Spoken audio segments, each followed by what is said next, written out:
Olá pessoal, eu sou Márcio Santos e estamos de volta aqui com o nosso videoblog sobre avaliação física. Isso dá, isso não dá. Neste blog trazemos para você todas as tendências técnicas e soluções práticas para um dia a dia de trabalho com sucesso em avaliação física.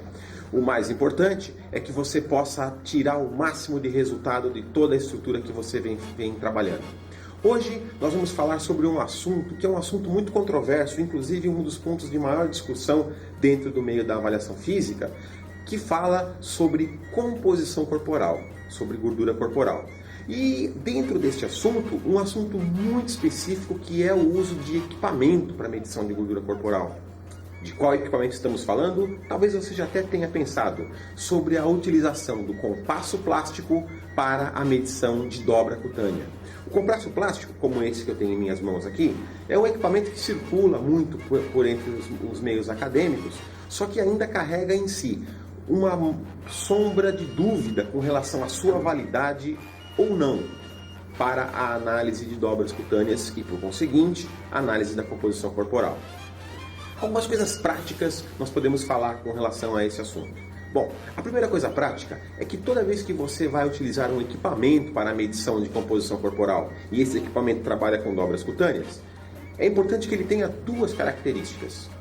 A primeira característica, ele tem que ter uma escala confiável. A medição é feita em milímetros na dobra de pele, então a escala de milímetros dele tem que ser uma escala correta e precisa.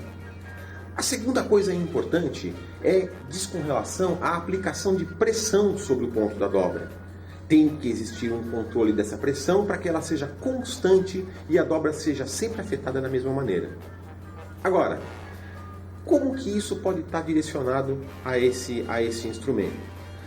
Existem compassos que utilizam para controle de pressão molas. Então, um feixe de molas gera a pressão por centímetro quadrado por milímetro quadrado de pele.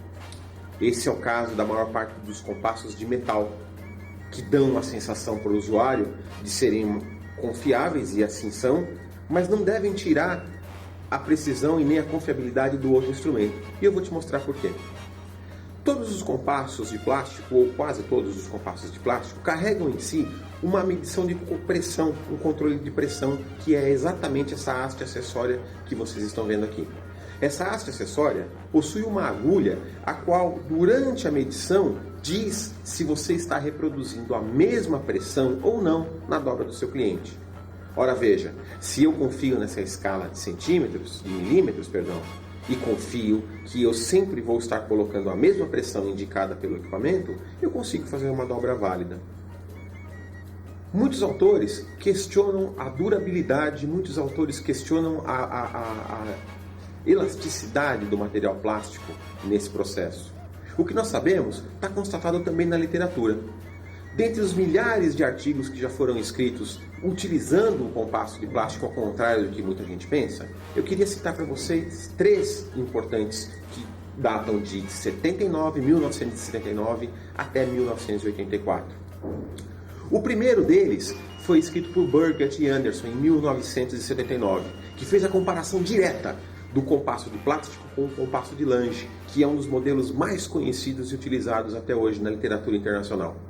Essa comparação foi feita através da medição de uma centena de obesos. 105 pessoas com obesidade clínica, com obesidade extrema, tiveram as medidas de tríceps e de bíceps tomadas por esses instrumentos. O resultado desse estudo, em resumo, disse que a comparação de resultados mostra uma convergência muito grande de resultados, tornando o compasso de plástico a mesma fidedignidade que o compasso de Lange dentro dessas medidas. Um senão apenas ocorreu.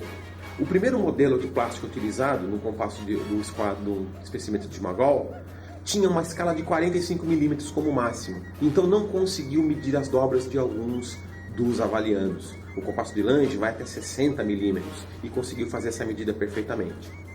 Um outro estudo que nós podemos citar é o estudo feito em 1982 por Lerger. Este sim, um estudo especificamente criado para a validação do compasso, do espessímetro. Esse espessímetro, este mesmo modelo que eu tenho aqui, o modelo de Magol, ele foi validado dentro destes limites extremos. Por quê? Porque teve sua escala aumentada até 60 milímetros, estando perfeitamente compatível com o espessímetro de Lange. Essa validação em 1982 colocou cientificamente essa fidelidade instaurada. Mas ainda assim, houve um outro estudo efetuado alguns anos depois, em 1984, 2 anos depois, onde Jung, Kaufmann e Narins fizeram a contravalidação do espessímetro de plástico em dobras cutâneas muito pequenas. Neste estudo, eles utilizaram indivíduos de 2 semanas de idade até 18 anos, então uma faixa muito larga com dobras de pele pequenas. Esse estudo trouxe 2 resultados importantes. O primeiro resultado é que, em todas as medições, o espessímetro plástico teve uma leitura subestimada em relação ao espessímetro de Lange. Ou seja, as medidas tomadas com o espessímetro de Magal tiveram dobras menores do que os de Lange. Mas um outro resultado interessantíssimo, que na execução contra-avaliador, ou seja, a segunda dobra, terceira dobra, feita pelo mesmo avaliador, mostrou que as variações obtidas pelo espessímetro de Lange foram maiores do que a do espessímetro de plástico. As do espessímetro de Lange variaram em torno de 20%, a do espessímetro de plástico em torno de 11%, sendo que Jung, Kaufmann e Narins tiveram como conclusão em que num ambiente onde o custo, principalmente, é determinante para a aquisição de um instrumento de medição, o espessímetro de plástico é uma excelente solução. Então vai aí a nossa dica para você. O que não dá é não medir a composição corporal de seu cliente pela ausência de recursos. O que dá é utilizar o espessímetro de plástico com essas características que nós falamos para a coleta de dobras. Este é o seu videoblog de avaliação física, trazendo mais essa dica para você, compartilhando a experiência. Até a próxima no nosso videoblog.